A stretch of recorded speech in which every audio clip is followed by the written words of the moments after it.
The blizzard conditions, of course, are gone, but we're going to be responding in some ways to this blizzard for still a number of days as they continue to open up the city of Buffalo.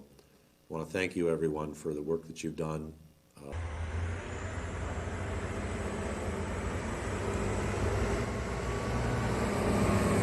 The Erie County Medical Examiner's Office and the Department of Health has confirmed 3 more fatalities associated with the blizzard. I don't have the specifics associated with where they were found, male, female, type of death.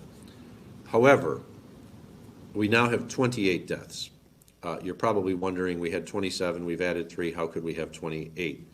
The Erie County Medical Examiner has determined that the first 2 deaths that were attributed to the storm in the town of Cheektowaga have since been a non-storm related death.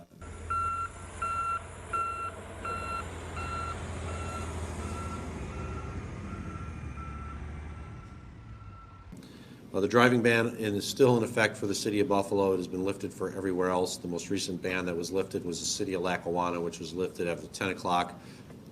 I have been advised that 100 military police are being brought in, as well as additional troops from the New York State Police Department are coming in to manage traffic control because it has become so evident that too many people are ignoring the ban.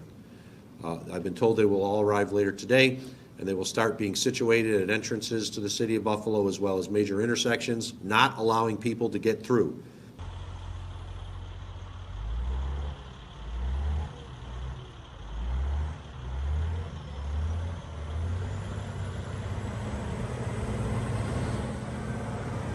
Good news, NYSEG is down to 12 outages across Erie County. Thank you to the men and women of NYSEG for your work. National Grid is down to 4,593 outages in Erie County, still most of them in Buffalo, but there are some scattered in Lackawanna and Amherst, Cheektowaga.